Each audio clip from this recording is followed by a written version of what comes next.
ትንቅንቁ ቀጥሏል። ኢራን ፋታ የለሽ በሆነ መልኩ የእስራኤል ዋና ከተማ ቴል አቪቭን እየደበደበች ነው። ኢራንን ማጥቃቷን ያላቆመችው እስራኤል በበኩሏ የፍልስጤምና የሶሪያው አልበቃ ብሏት 15 በመቶ የሚሆነውን የሊባኖስ ግዛት ወደ ራሷ ለመጠቅለል ዝታለች።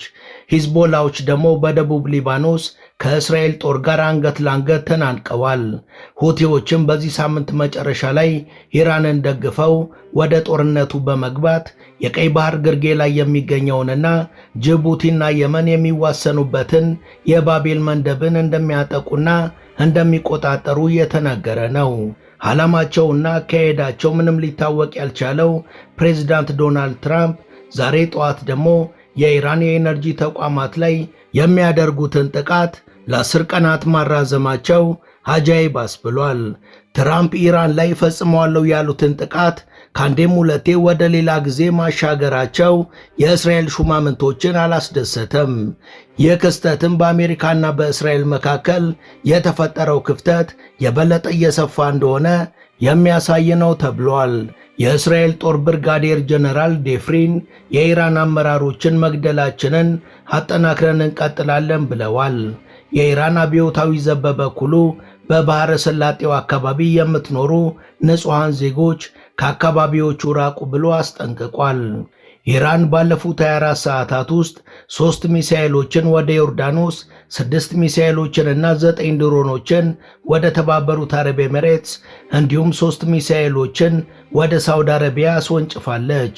እነዚህ የባህረ ሰላጤው ሀገራት ምንም እንኳን ገንዘብ የተረፋቸው ሀብታም ቢሆኑም ነገሮች በዚሁ ከቀጠሉ ግን ከፍተኛ የምግብ እጥረት ሊገጥማቸው ይችላል ተብሏል።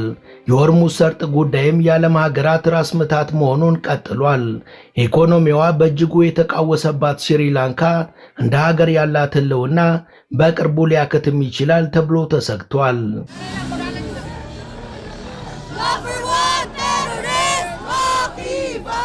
Donald Trump has again delayed striking Iran's energy infrastructure, insisting Tehran is begging to make a deal.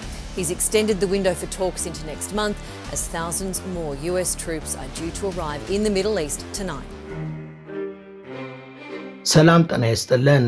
በመላው ዓለም የምትገኙ ወደ መሿለኪያ ቤተሰቦች በዛሬው መሰናዷችን 28ኛ ቀኑን ስላስቆጠረውና ተባብሶ ስለቀጠለው ጦርነት እንዲሁም ከዛ ጋር ተያያዥ የሆኑ ጉዳዮችን እናስቃኛችኋለን። ቻናላችንንም ሰብስክራይብ፣ ላይክ እና ሼር ታደርጉ ዘንድ እንጋብዛለን።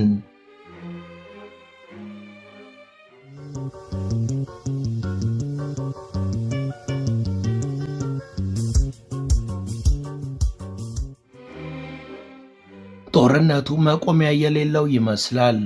ኢራን ከ1 ሚሊዮን በላይ ሰራተኞቿን በመሬት ላይ ለሚደረግ ውጊያ አሰባስባለች። እንዲሁም ከባሲጅ ሚሊሻ ከአብዮታዊ ዘቡና ከብሔራዊ ጦሩ ጋር ለመቀላቀል የሚፈልጉ በጎ ፈቃደኞች መበራከታቸውን ታዚኒም የመረጃ ምንጭ ጠቅሷል። አሜሪካና እስራኤል ሀገራቸው ላይ ያደረሱት ባለው ጥቃት ክፉኛ የተበሳጩት የኢራን ወጣቶች ትግሉን ለመቀላቀል ጥያቄ ማቅረባቸውም ተገልጿል። ባለፈው ማርች 26 ቀን ፔንታጎን እስከ 100,000 ተጨማሪ የአሜሪካ ወታደሮችን ወደ መካከለኛው ምስራቅ ለማሰማራት እያሰበች እንደሆነ መገለጹ ይታወሳል። በሌላ በኩል ኢራን ወደ እስራኤል የተኮሰቻቸው ሚሳኤሎች ኢላማዎቿን እንደመቱላት የገለጸች ሲሆን ሂዝቦላም በሰሜን እስራኤል ግንባር ላይ ግፊቱን አጠናክሯል። የእስራኤል መከላከያ ሚኒስቴር በሊባኖስ የጸጥታ መከላከያ ቀጠና እንዲፈጠር መግፋት እንደሚፈልጉ ሲናገሩ ቆይተዋል። ሌሎች ተጨማሪ ተጠባባቂ ወታደሮችንም ማሰማራት እንደሚፈልጉ እየገለጹ ነው። በሌላ በኩል ኢራን አመራሮቿ መገደላቸው ከሚፈጥርባት ተጽዕኖ ይልቅ የባሰ እልህኛና ኃያል ያደርጋቸዋል የሚለው የበርካታ ኤክስፐርቶች እምነት ሆኗል። በዚህ ዙሪያ የተናገረችው የሚሊተሪ ኤክስፐርቷ ዲፔካ ሳራስዋታ ኢራኖች መሪዎቻቸው መገደላቸው የሰበራቸው አይመስልም፣ እንዳውም የበለጠ ጀግነው ታይተዋል ብላለች። When you take out the supreme leader, they know, they understand that this is a war of survival. ያንን ትልቅ መሪያቸውን ስትገድይ የጉዳይ የህልውና ጦርነት እንደሆነ ይረዳሉ። የሚንቀሳቀሱትም ከዛ አንፃር ይሆናል። አንድ ህዝብ ሀገሩ ከተደፈረችና መሪው ከተገደለ በኋላ ዳግመኛ ከወራሪውና ከገዳዩ ሀገር ጋር ሰላም አይፈጥርም። እንደውም የበለጠ ትግሉን አጠናክሮ ይቀጥላል። አሁን በኢራን ላይ እያየን ያለነው ይህንን ነው። ኢራኖች ከዚህ በኋላ ወደ ኋላ የሚመለሱ አይመስሉም። የኢራን ቀይ ጨረቃ ማህበር በቴህራን ኮም ከተማ ከደረሰው ጥቃት በኋላ በህይወት የተረፉትን ሰዎች የማፈላለጉን ሥራ አጠናክሮ እንደቀጠለ አስታውቋል። አዳኞችና የእሳት አደጋ ተከላካዮች በእስራኤል የአየር ጥቃት ፍርስራሽ ውስጥ የገቡ ሰዎችን ለማግኘት እየሞከሩ ሲሆን 6 ሰዎች በተገደሉባት በኮም ከተማም ከፍተኛ ርብርብ እየተደረገ ነው ሲል ቀይ ጨረቃ ማህበሩ በቴሌግራም ገጹ ላይ ጽፏል። በሌላ በኩል የኢራኑ ፕሬዝዳንት ለሩሲያ መንግስትና ህዝብ ምስጋናቸውን አቅርበዋል። በዚህ ጦርነት ውስጥ የፕሬዝዳንት ፑቲን መልእክቶችና የሩሲያ ህዝብ አጋርነት ብርታት እንደሰጣቸው የኢራኑ ፕሬዝዳንት መሱድ ፔዜክሺያን ጽፈዋል። ፕሬዝዳንቱ ይህ የፑቲን መልእክት የኢራን ህዝብ የሚያሳየውን ጽናትና ጀግንነት የበለጠ አጠናክሮ የሚቀጥል እንዲሁም በምስራቅ እስያ በቀጠናው ሀገራት መካከል አስተማማኝ ደህንነት የሚያረጋግጡ አዳዲስ ትስስሮች እንዲፈጠሩ ተስፋን የሰጠ ነው ብለዋል።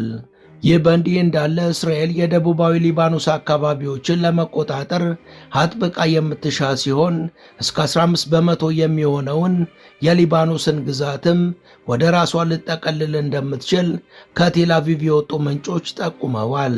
ነገር ግን በቀጠናው ላይ ሂዝቦላ ካለው ተጽዕኖ አንጻር እስራኤል ይህ ዕቅዷ በቀላሉ ይሳካላታል ብሎ ማሰብ የዋህነት ይሆናል።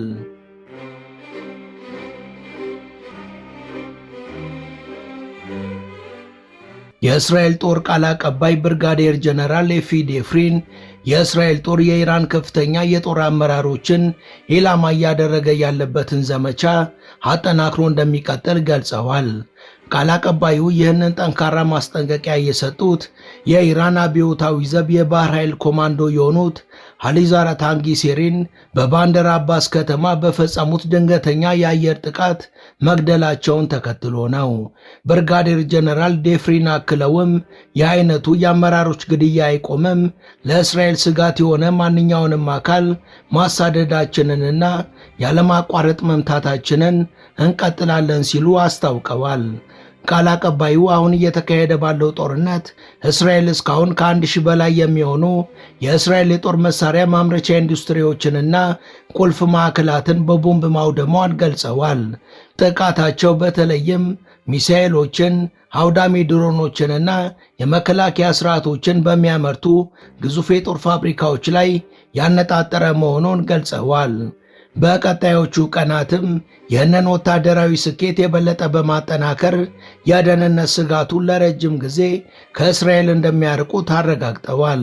በእርግጥም ይህ የጀነራሉ ይፋዊ መግለጫ በተጨባጭ የሚያሳየው እስራኤል ከኢራን ጋር እያደረገችው ያለው ጦርነት ከመደበኛ የጦር ሜዳ ውጊያ አልፎ ኢኮኖሚንና መሰረተ ልማቶችን ወደ ማውደም ስትራቴጂ መሸጋገሩን ነው። በተለይም ከፍተኛ የጦር መሪዎችን አንድ በአንድ ማደን ላይ ማተኮሯ በኢራን ወታደራዊና የፖለቲካ አመራሮች ዘንድ ከፍተኛ የደህንነት ስጋትና እርስ በርስ መጠራጠርን እንዲሁም የሞራል ውድቀትን ለመፍጠር የታለመ ነው። በሌላ በኩል ደግሞ የጦር መሳሪያ ማምረቻዎችንና መሰል ተቋማትን ሳይቀር ኢላማ ማድረጓ የኢራንን የወደፊት ወታደራዊ አቅም ከመሰረቱ ለማሽመድመድና በቀጠናው ያላትን የኃይል ሚዛን ሙሉ ለሙሉ ለማዳከም የተቀየሰ የረጅም ጊዜ ወታደራዊ ስልት መሆኑን ያመላክታል።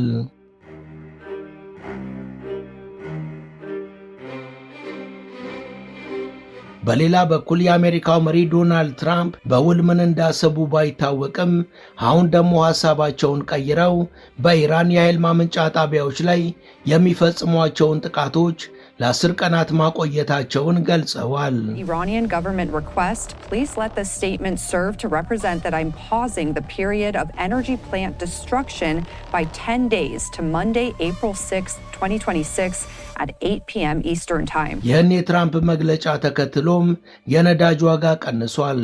ብሬንት ክሩድ ዘይት በ1.5 በመቶ ቀንሷል። በበርሜልም በ$93 ተሸጧል። መደበኛው የነዳጅ ዘይት ዋጋም በዛሬው ዕለት ቅናሽ አሳይቷል።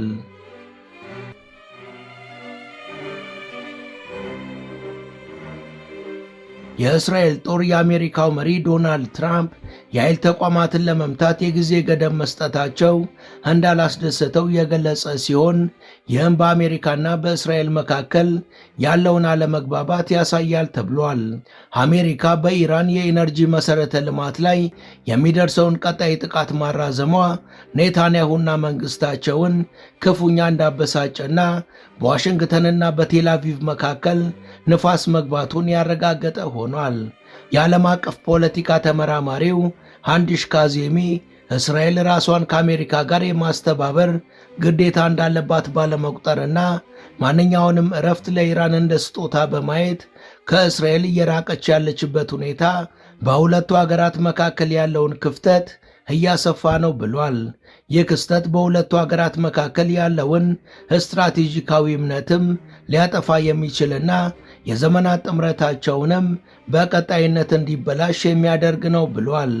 በሌላ በኩል በኢራን ጦርነት የመጀመሪያዎቹ ሳምንታት የተጎዱትን ወታደራዊ መሳሪያዎች ለመጠገንና በአጠቃላይ ለመተካት አሜሪካ ከ1.4 ቢሊዮን ዶላር እስከ 2.9 ቢሊዮን ዶላር ወጪን ታወጣለች ሲል ዎል ስትሪት ጆርናል አስነብቧል። ከነዚህ የአሜሪካ ኪሳራዎች መካከል የህዝብ አውሮፕላኖች፣ ሰው አልባ አውሮፕላኖችና ከፍተኛ ዋጋ ያላቸው የራዳር ሲስተሞች እንደሚገኙበት የተገለጸ ሲሆን አብዛኛው ጉዳት በኢራን ሚሳኤሎች የደረሰ ነው ተብሏል። ለምሳሌ 3 F-15 ተዋጊ ጀቶች በኢራኖች የተኩስ ሩምታ ተከስክሰዋል። በርካታ ኤምኪው ሪፐር ሰው አልባ አውሮፕላኖችም ሙሉ በሙሉ ወድመዋል። KC-135 ነዳጅ የሚጭን አውሮፕላንም በሚሳኤል ተመቶ ከነ6 የበረራ አባላቱ ደመጥማጡ ጠፍቷል። በቢሊዮን ዶላሮች የሚያወጡ ንብረቶችን ጨምሮ በዋና የራዳሩ ሲስተም ላይም አሜሪካ ከባድ ውድመትን አስተናግዳለች።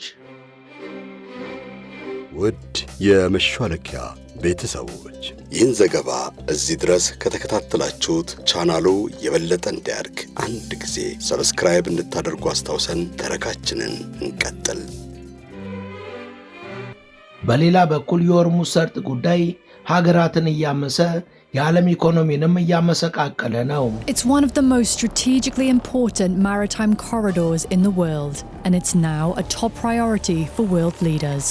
It is of vital importance to us that the Straits of Hormuz be opened immediately and kept safe. The de facto closure of the Strait of Hormuz by Iranian forces is unacceptable and must be condemned. የሆርሙዝ ሰርጥ ጉዳይ የዘይት ማነቆ ብቻ አይደለም።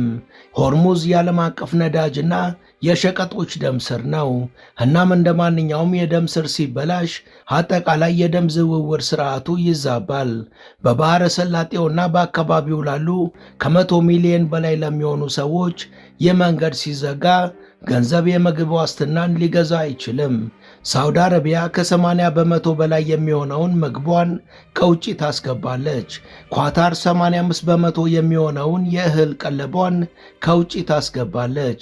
በእርግጥ የባህረ ሰላጤው ሀገራት ሀብታም ናቸው፣ ግና በአወቃቀራቸው በአንድ የ39 ኪሎ ሜትር መተላለፊያ ላይ ጥገኛ የሆነ ነው። ይህ ደግሞ የዓለምንም ሆነ የቀጠናውን ሀገራት ጣር ያበዛው ሆኗል። በሌላ በኩል በሆርሙዝ ሰርጥ በኢራን ጀት ጥቃት የደረሰባት የጭነት መርከብ ሙሉ ለሙሉ መውደሟን የኢራን ሚዲያዎች ገልጸዋል። ይህ በእንዲህ እንዳለ ሳውዲ አረቢያ በምስራቅ የሀገሪቷ ክፍል ከኢራን የተወነጨፉባትን 2 ሰው አልባ አውሮፕላኖችን አምክናለች። የሳውዲ አረቢያ መከላከያ ሚኒስቴር በሀገሪቷ ምስራቃዊ ክልል ውስጥ ቁልፍ የነዳጅ ማዕከላት የሚገኙበት ስፍራ ጦርነቱ ከተቀሰቀሰበት ጊዜ ጀምሮ በኢራን የማይቋረጥ ጥቃት ሲደርስበት እንደቆየ አበክሮ ገልጿል።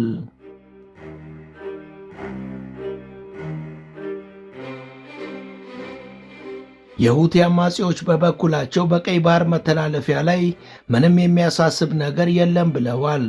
የቀይ ባህርን ደህንነት የሚያስተዳድረው የባህር ውስጥ የስለላ ድርጅት የሆነው ሎይድ ሊስት ተቋም በባቤል መንደብ ሰርጥ በኩል የውሃ መንገዱን የሚያልፉ የነዳጅ ታንከሮች ምንም የሚያሳስባቸው ነገር እንደሌለና በሰላም እንደሚያልፉ ተናግረዋል። በዚህ ጉዳይ ላይ ምንም የሚያሳስብ ነገር የለም። በአሁኑ ጊዜ ይህ የንግድ መተላለፊያ ስራውን እንዳይቀጥል የሚከለክል ምንም ምክንያት የለም ተብሏል። በዚህ ሳምንት መጨረሻ ላይ ግን በኢራን የሚደገፉት ሁቲዎች ኢራንን በመደገፍ ጦርነቱን ሊቀላቀሉ እንደሚችሉ የሚገልጹ ዘገባዎች እየወጡ ነው። የፖለቲካ ተንታኞችም ባቤል መንደብ የባህር ወሽመጥ የሁቲዎች ወታደራዊ ኢላማ ሊሆን እንደሚችል እየገለጹ ነው። በዚህ ዙሪያ የተናገሩት የሩሲያ የኢነርጂ ሚኒስቴር ሰርጂ ቴስፊሌቭ በአሁኑ ሰዓት በዓለማችን ላይ የትኛውም የንግድና የአቅርቦት መተላለፊያ መስመሮች ደህንነታቸው የተጠበቀ አይደለም፣ በቀላሉም ሊመቱ ስለሚችሉ ለወደፊቱ ምን ማድረግ እንዳለብን እኛ ከወዲሁ እየተዘጋጀን ነው ብለዋል። The situation in the Middle East that has unfolded is forcing everyone, reasonable people on the planet, to reconsider their current approaches. በአሁኑ ሰዓት በመካከለኛው ምስራቅ እየተከሰተ ያለው ነገር ሁሉም ማስተዋይ አካላትና ጥንቁቅ ሀገራት አካሄዳቸውን ቆም ብለው እንዲመረምሩ ያደረገ ነው። በተለይ በኢነርጂ ዘርፉ ላይ እየተፈጸሙ ያሉ ጥቃቶችና እየደረሰ ያለው ውድመት ተቀባይነት የሌላቸው ናቸው። ይሄ ደግሞ በዓለም ላይ የትኛውም ሰርጦችና መተላለፊያዎች አስተማማኝ እንዳይሆኑ ያደርጋል። ስለዚህ እኛ በዘላቂነት ስለ ቀጣዩ ጊዜ ስምሪታችንን እያቀድን ነው። የተባበሩት መንግስታት ድርጅት የጸጥታው ምክር ቤት ደግሞ በዛሬው ዕለት በኢራን ላይ የዝግ ምክክርን እያደረገ ነው። አሶሺየትድ ፕሬስ እንደገለጸው ሩሲያ ስብሰባውን የጠየቀችው አሜሪካና እስራኤል በኢራን ውስጥ የሲቪል መሠረተ ልማቶች ላይ በሚያደርሱት ጥቃት ዙሪያ ነው ሲሉ ሁለት የተመድ ዲፕሎማቶች ተናግረዋል። በአሁኑ ጊዜ የተለዋጭ የጸጥታው ምክር ቤት ፕሬዝዳንትን የምትይዘው አሜሪካ ስብሰባውን አጽድቃለች። በሌላ በኩል የአውስትራሊያው ጠቅላይ ሚኒስቴር ሀገራቸው በጦርነቱ ዙሪያ ገንቢ ሚና እየተጫወተች ነው ብለዋል። ጠቅላይ ሚኒስቴሩ አንቶኒዮ አልባኔዝ ለዶናልድ ትራምፕ ጥያቄም ምላሽን ሰጥተዋል። Well, President Trump is someone who I've enjoyed a very constructive relationship with. I said very early on that I wasn't going to comment on ከዶናልድ ትራምፕ ጋር ጥሩና ገንቢ ሆነ ወዳጅነት አለን። በጦርነቱ ዙሪያ እሱ የተለያዩ አስተያየቶችን ይስጥ እንጂ በግልጽ እኛን ያማከረን ነገር የለም። አውስትራሊያም ሆነችን የሚያሳስበን በጦርነቱ ዙሪያ ገንቢ ሚና መጫወታችን ነው። በተለይ በኢራን እየተጠቁ ያሉትን የገልፍ ሀገራትን እያገዝን ነው። ይህ በእንዲህ እንዳለ የቪየትናም አየር መንገዶች የጀት ነዳጅ ዋጋ እየጨመረ በመምጣቱ በሚያዝያ ወር የሀገር ውስጥና የዓለም አቀፍ በረራዎችን ማስቀረቱን የቪየትናም ኮሚኒስት ፓርቲ ጋዜጣ የሆነው ናንዳአን አርብ ላይ አስነብቧል። የቪየትናም አየር መንገድ ከአፕሪል 1 ጀምሮ 7 የሀገር ውስጥ በረራዎችን አቁሟል። አየር መንገዱ የአውሮፕላን ነዳጅ ዋጋ በበርሜል ከ160 ወደ $200 ከፍ ካለ ደግሞ ከ10 እስከ 20 በመቶ የሚሆነውን የበረራ መጠኑን ሊቀንስ እንደሚችል ጠቁሟል። ከሀገር ውስጥ መስመሮችም ከ12 እስከ 26 በመቶ የሚሆነውን የበረራ መጠኑን የሚቀንስ ሲሆን ከዓለም አቀፍ መስመሮች ደግሞ ከ4 እስከ 18 በመቶ ዝቅ እንደሚያደርግ ገልጿል። የቁሳቁስ ማጓጓዣ የሆነው የፓስፊክ አየር መንገድም ከአፕሪል 1 ጀምሮ ከከፍተኛ ሰዓት ውጪ በረራዎቹን ከ8 እስከ 30 በመቶ እንደሚቀንስ ተናግሯል። የቪየት ጄት አየር መንገድም ከአፕሪል 1 ጀምሮ የበረራ አቅሙን በ18 በመቶ ይቀንሳል። ይህም በሀገር ውስጥ አገልግሎቱ ላይ ትኩረት አድርጎ እንደሆነ ገልጿል። ስሪላንካም 60 በመቶ የሚሆነውን የኃይል ፍላጎቷን ከውጭ የምታስገባ ሀገር ስትሆን አብዛኛውንም በሆርሙዝ ሰርጥ በኩል ነው የምታስገባው። ይህን ተከትሎም ስሪላንካ በአሁኑ ወቅት ከአንድ ወር የፍጆታ ፍላጎት በላይ የማከማቸት አቅም እንደሌላት ተገልጿል። ጦርነቱ ከጀመረ ጊዜ አንስቶ በስሪላንካ የነዳጅ ዋጋ በ33 በመቶ የጨመረ ሲሆን የሀገሪቷ ኢኮኖሚም አደጋ ላይ ወድቋል ተብሏል።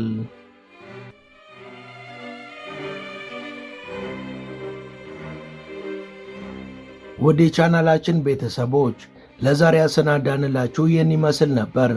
እስከ ዝግጅታችን ፍጻሜ አብራችሁን ስለነበራችሁ ከልብ እናመሰግናለን። በቀጣይ ቢሰሩ የምትሏቸውን ርዕሰ ጉዳዮች ብትጠቁሙን ደስ ብሎን እንቀበላለን። ቻናላችንን ሰብስክራይብ ማድረግ፣ የደውል ምልክቱን መጫንና ላይክ ማድረግ አትዘንጉ እያለን ለዛሬ በዚሁ ተሰናበትን። መልካም ጊዜ።